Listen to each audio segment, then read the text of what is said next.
بسم اللہ الرحمن الرحیم۔ السلام علیکم پیارے دوستو، آج کی ویڈیو میں ہم بات کرنے والے ہیں حضرت عثمان بن عفان رضی اللہ عنہ کی شہادت کے بارے میں۔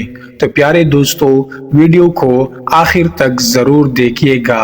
ابن سبا یہودی کی سازش اور مروان کی شرارت سے اہل بصرہ، کوفہ اور مصر والے حضرت عثمان رضی اللہ عنہ کے بے گناہ خون سے ہاتھ رنگے بغیر نہ رہ سکے، چنانچہ وہ لوگ ہزاروں کی تعداد میں بلوا کر کے آ گئے۔ اس وقت صحابہ کرام رضی اللہ عنہم نے عرض کیا، یا امیر المؤمنین، آپ ہم کو لڑائی کا حکم دیجئے تاکہ ہم ان کو مار بگائے۔ آپ نے فرمایا کہ تم کو قسم ہے اللہ کی، میرے لیے کسی مسلمان کا ایک قطرہ خون نہ گرانا۔ میں قیامت کے دن خدا کو کیا جواب دوں گا؟ صحابہ کرام نے کہا، آپ مکہ معظمہ چلے جائے یا ملک شام چلے جائے، وہاں حضرت معاویہ رضی اللہ عنہ ہے اور ان کا لشکر ہے۔ آپ نے فرمایا، دوستو، میں آخری وقت میں اپنے نبی کے مزار کو کس طرح چھوڑ کر چلا جاؤں؟ ہاں، مسجد نبوی میں چلتا ہوں اور ان لوگوں سے پوچھتا ہوں کہ تم بلا وجہ مجھے کیوں قتل کرنا چاہتے ہو؟ چنانچہ آپ تشریف لے گئے اور ان بلوائیوں سے خطاب فرمایا کہ اے مصری لوگو، تم مجھ کو کیوں قتل کرتے ہو؟ میری عمر تھوڑی سی رہ گئی ہے، میں خود بے خود ہی انتقال کر جاؤں گا۔ قسم ہے خدا کی، جب کبھی لوگوں نے کسی نبی کو ناحق قتل کیا ہے تو ہزارہا آدمی اس نبی کے بدلہ میں قتل ہوئے، اور میں خلیفہ سید المرسلین ہوں، میرے بدلہ میں 80,000 قتل ہوں گے۔ اگر مسلمان میرے قاتلوں سے بدلہ نہ لیں گے تو آسمان سے اللہ تعالیٰ پتھر برسا کر میرے قاتلوں کو ہلاک کر دے گا۔ دیکھو، ایسا نہ کرنا، خدا کی قسم، اس وقت تو تم میری موت چاہتے ہو اور میرے قتل ہونے کے بعد یوں تمنا کرو گے کہ کاش عثمان کا ایک ایک سانس ایک ایک برس کی برابر عمر کا ہوتا۔ اس وقت ایک بلوائی نے آپ کے ہاتھ کا حصہ، جو حضور صلی اللہ علیہ وسلم کا تبرک تھا، حضرت عثمان کے ہاتھ سے چھین کر اپنے گھٹنے پر رکھ کر توڑ دیا۔ فوراً اس کے گھٹنے میں ایک پھوڑا پیدا ہوا اور شام تک اس کا سارا بدن گل کر مر گیا۔ اب بلوائی سینکڑوں کی تعداد میں حضرت عثمان کے گرد آ کر جمع ہو گئے اور مکان کو گھیر لیا اور یہ کہا کہ اب ہم آپ کو قتل کیے بغیر نہ چھوڑیں گے۔ سب کا آنا جانا اندر کا بند کیا۔ حضرت عثمان کو نماز کے واسطے بھی گھر سے نکلنے نہ دیا، کوئی چیز کھانے کے بھی اندر نہ جانے دی، یہاں تک کہ آپ کا پانی بھی بند کیا۔ جو کچھ گھر میں تھا وہ سب ختم ہوا، پھر سارا گھر پیاسا مرنے لگا۔ جب 7 دن برابر اسی طرح گزرے اور کسی کو ایک قطرہ پانی بھی نہ ملا، تب حضرت عثمان نے اپنے مکان کی کھڑکی سے سر باہر نکالا اور آواز دی کہ یہاں علی ہے؟ کسی نے جواب نہ دیا۔ فرمایا، یہاں سعد ہے؟ پھر کسی نے جواب نہ دیا۔ حضرت عثمان نے فرمایا کہ اے امت محمدیہ، روم و فارس کے بادشاہ بھی اگر کسی کو قید کرتے ہیں تو ضرور قیدی کو پانی دیتے ہیں۔ اے لوگو، میں تمہارا ایسا گناہگار قیدی ہوں کہ مجھ کو پانی بھی نہیں دیتے۔ کوئی جو اللہ واسطے عثمان کو ایک پیالہ پانی کا دے، اس کے بدلہ میں پہلا پیالہ جو مجھ کو میرے نبی سے حوض کوثر پر ملے گا اس کو دوں گا۔ وہاں حوض کوثر کی کسی کو پرواہ تھی، مگر جب حضرت علی کو خبر ہوئی، 3 مشقیں آپ نے بر کر کمر سے تلوار باندھی اور سر پر حضرت محمد صلی اللہ علیہ وسلم کا امامہ باندھ کر پانی لے کر چلے اور لوگوں سے کہا کہ یہ کام تو کافر بھی نہیں کرتے جو کام تم نے کیا ہے۔ پانی بند نہ کرو، دیکھو غضب الہی نازل ہو جائے گا۔ مگر ان ظالموں نے مشکوں میں پرچے مار کر پانی نکال دیا۔ اتنے میں جناب ام حبیبہ ام المؤمنین ایک خچر پر سوار ہو کر اور ایک پانی کی مشک ساتھ لے کر آئی اور یہ خیال کیا کہ کمبخت میرا تو ادب کریں گے، اور لوگوں سے کہا کہ بنی امیہ کی کچھ امانتیں عثمان کے پاس ہے، ذرا میں ان کے پاس جانا چاہتی ہوں تاکہ وہ امانت لے آؤ۔ یہ سن کر بلوائی بولے کہ او جھوٹی، یہ کہہ کر خچر کے منہ پر لکڑی ماری اور 4 جامہ کا بند کاٹ دیا۔ خچر آپ کو لے بھاگا، حضرت ام المومنین گرتے گرتے بچی۔ یہ واقعہ دیکھ کر لوگ گھبرائے اور کہا خدا تمہارا ناس کرے۔ ازواج نبی کے ساتھ بھی ایسی بری طرح پیش آنے لگے۔ اہل مدینہ کو بہت غصہ آیا اور تلواریں لے کر حضرت عثمان سے عرض کیا کہ اب تو ازواج نبی کی بھی بے حرمتی ہونے لگی، اے عثمان اب تو لڑنے کی اجازت دیجیے۔ حضرت عثمان نے فرمایا تم میرے لیے اپنی جانیں ضائع نہ کرو، مجھے اگر لڑنا منظور ہوتا تو اب تک 1000 فوج شام اور عراق سے منگواتا، میں لڑنا ہرگز نہیں چاہتا۔ سب کو قسمیں دے کر واپس کر دیا۔ پھر جب کچھ دن گزرے اور حضرت عثمان کو پیاس کی بہت سخت تکلیف ہوئی تو آپ نے پھر اپنا منہ کھڑکی سے باہر نکالا اور فرمایا تم جانتے ہو جب حضور صلی اللہ علیہ وسلم مدینہ منورہ میں آئے تھے تو یہاں پانی مسلمانوں کو مول ملتا تھا اور کوا یہود کے قبضہ میں تھا۔ حضور صلی اللہ علیہ وسلم نے فرمایا کون ہے جو اس کنویں کو خرید دے اور اس کے بدلے میں جنت کا چشمہ لے لے؟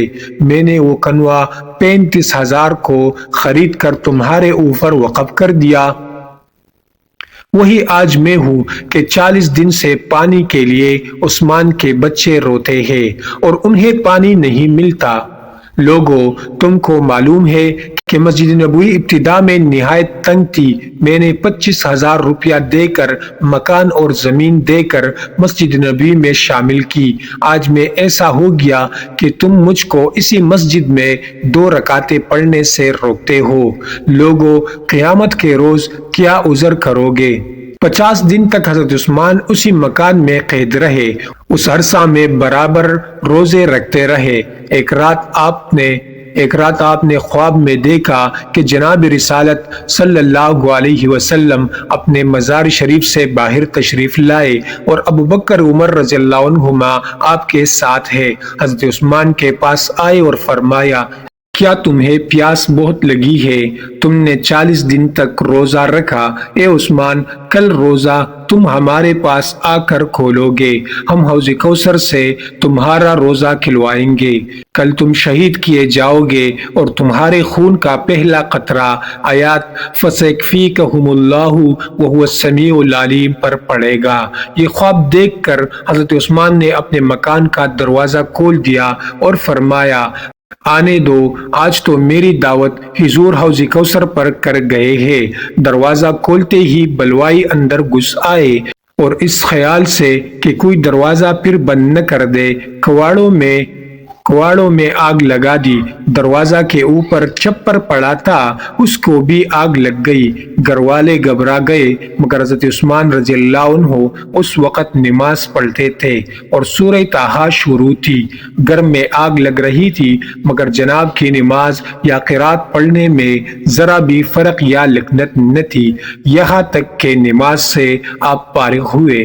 قرآن منگایا، کھولا، سامنے رکھا، وہی آیت نکلی۔ ایک آدمی آپ کے قتل کے ارادے سے آپ کے پاس آیا۔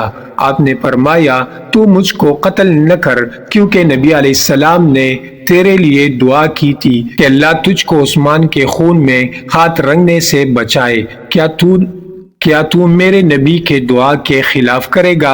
اس شخص کو تو یہ بات سنتے ہی پسینہ آیا اور شرمندہ ہو کر گھر سے نکل گیا۔ حضرت عبداللہ بن سلام رضی اللہ عنہ اس موقع پر آئے اور فرمایا ظالموں خبردار عثمان کا خون نہ کرو، دیکھو اللہ تعالیٰ ایک عثمان کے بدلے 80,000 کو قتل کرے گا۔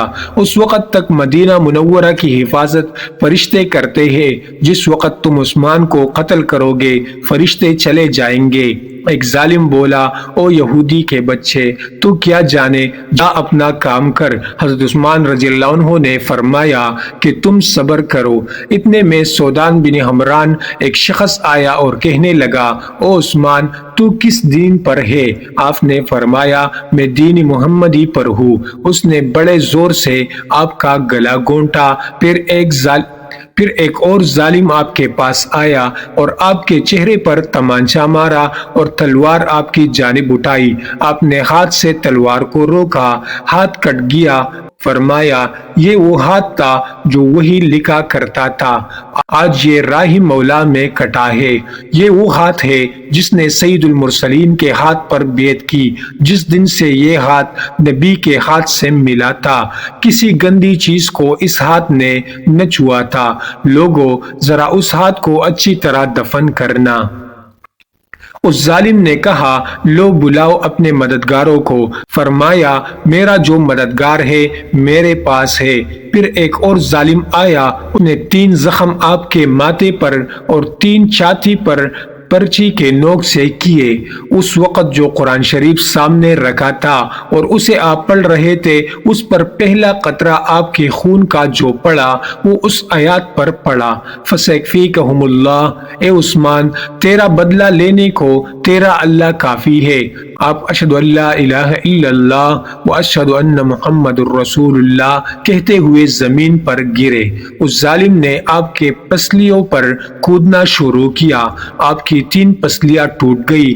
ظالموں نے آپ کے زواج کا زیور اتارا اور گھر کا سب اسباب لوٹ لیا۔ پیارے دوستو، اس واقعے سے ہم کو یہ سبق ملتا ہے کہ عبداللہ بن سبا یہودی کی سازش رنگ لائی اور اہل مصر اس کے منصوبہ کا شکار ہو کر مسلمانوں میں ایک عظیم فتنے کے ظہور کا موجب بن گئے۔ یہ فتنہ پھر حضرت علی رضی اللہ عنہ کے دور میں اور بھی زیادہ پھیلا اور یہودیت مختلف روپوں میں ظاہر ہوئی، اور یہ بھی معلوم ہوا کہ حضرت عثمان رضی اللہ عنہ کو اپنے نبی کریم صلی اللہ علیہ وسلم سے اپنی شہادت کا سارا قصہ معلوم ہو چکا تھا، اور آپ راضی برضائے الہی تھے۔ اسی واسطے آپ نے صحابہ کرام کو ان سے لڑنے کی اجازت نہ دی اور نہ ہی شام و عراق سے کوئی فوج منگوائی۔ اور یہ بھی معلوم ہوا کہ ابن سبا یہودی کی تعلیم سے بلوائیوں کے دل میں نہ صحابہ کی عزت رہی اور نہ ازواج النبی کی حرمت، اور یہ بھی معلوم ہوا کہ حضرت امام حسین رضی اللہ عنہ کی شہادت سے حضرت عثمان رضی اللہ عنہ کی شہادت بھی کچھ کم نہیں، بلکہ اس سے بھی زیادہ دردناک ہے کہ کربلا میں ظالموں نے چند دن پانی بند کیا تھا، مگر یہاں 40 روز سے بھی زیادہ پانی بند رہا۔ اگر حضرت امام حسین رضی اللہ عنہ مظلوم ہے تو حضرت عثمان رضی اللہ عنہ ان سے بھی بڑھ کر مظلوم ہے، رضی اللہ عنہما۔ پیارے دوستو، اسلامک واقعات اور قصص الانبیاء کے لیے چینل کو ضرور سبسکرائب کریں۔